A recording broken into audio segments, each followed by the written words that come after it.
Hello and welcome to my channel, Boo Snakes and More. Today we're going to be talking about the original PlayStation.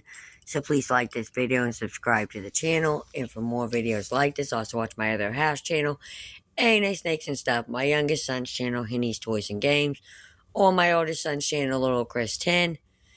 A couple of times, Nintendo has gotten a real challenge in the console wars.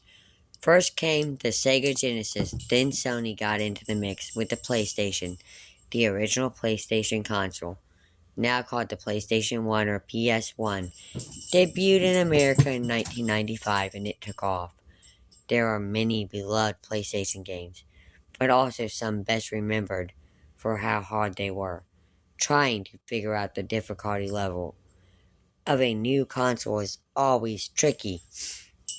Here are the 20 toughest PS1 games. Rayman.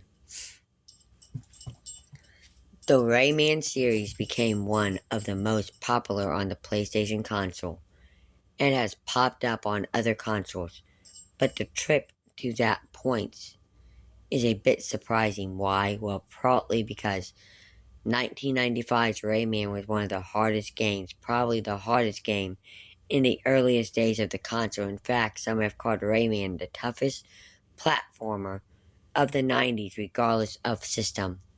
Crash Bandicoot. Man, PlayStation didn't take it easy on players. Early like Rayman. The character of Crash Bandicoot in his game series are synonymous with PlayStation. Also like Rayman, the first Crash Bandicoot game was really hard. In this instance, that seemed less intentional, given that future games got a bit easier, in some cases significantly so. Odd Word Abe's Odyssey. A cult favorite of the PlayStation, Abe's Odyssey is a weird dog but beloved game. That's not because it is easy though. Far from a breeze. Abe's Odyssey is unrelenting in terms of obstacles, and while dealing with those obstacles you have to solve hard puzzles for good measure. Irritating Stick. This is one of those games clearly designed to be incredibly difficult, perhaps even frustratingly so, and we don't necessarily like to load those games too much. However, Irritating Stick makes the cut as the difficulty and aggravation stand out. The game requires precise controls for a system of PlayStation's vintage, and levels also are also timed, making the learning curve effectively impossible to stay ahead of. Heart of Darkness. Although not a big game at the time, Heart of Darkness is now a cult favorite. Its graphics get most of the love, but good luck getting deep enough into the game to enjoy the whole visual feast. In particular, Heart of Darkness is singled out for having one of the most difficult opening levels of any game, barring incomplete games that are impossible early because of poor quality. You get thrown right into the chaos in Heart of Darkness.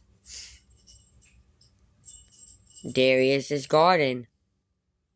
Ported over from the arcades, Darius's Garden had a lot of fans among players and critics.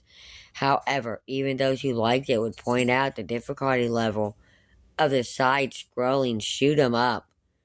You had to dodge enemy fire pretty much constantly, and threw buddies to boot, with tough baddies to boot. Also, dying would make your ship weaker, putting you constantly behind the 8 ball. Fear Effect. A ripoff of Resident Evil, Fear Effect is in the problematic but modern standards camp, but also the maddening difficulty camp. It tried to mix in elements of stealth games and point-and-click games as well, creating an overstuffed, confiding allotment of a game. Techni Stealth Assassins. Speaking of stealth games, that word is right in the title of Techni, and it is a practice testing version of the stealth genre. Do you think playing a game as a ninja assassin will be packed with action and fights? And nope. Mostly you have to sulk and sleek and try not to misstep in the slightest because otherwise you're done for. Nightmare cultures. This is an instance of a game where their goals may have exceeded what the platform could provide at the time. Nightmare Cultures is a survivor horror game that employs an adrenaline system that puts a time limit on you, leading you to have to kill the monsters you come across as quickly as possible. The problem is that the graphics and the camera work of the game are muddled and confusing. By the time you get your bearings, it's likely too late. Blasto, a comedic shooter wherein Philip Hartman plays an alien fighting doofus named Captain Blasto. Sounds fun, guess what? It isn't. The gameplay itself is quite poor, making this a mess of a game to try and get through. It's slow and clanky, and asks you to use both control sticks on the PlayStation controller, which is to its detriment. Many people played Blasto hoping for a fun experience. What they got instead was a miserable, needlessly difficult one. L-Hander. L-Hander drew comparisons to the side-scrolling shooters that Nintendo made famous, both in terms of quality, but also difficulty. This game ramped up the intensity of PlayStation's shoot-'em-up offerings, not through quality, but quantity. Quantity, but quality.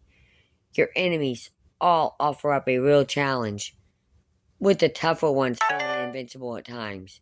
Kingsfield, an RPG originally designed for computers. The porting over to the PlayStation was a bit overly ambitious, however. Aside from that, Kingsfield was also initially super difficult. Unlike anything else from the early days of the console, gameplayers had to figure out while trying not to die thanks to a trap or a fight against a difficult opponent. Some PlayStation owners were possibly new to RPGs, and this one might have turned them off those games for good.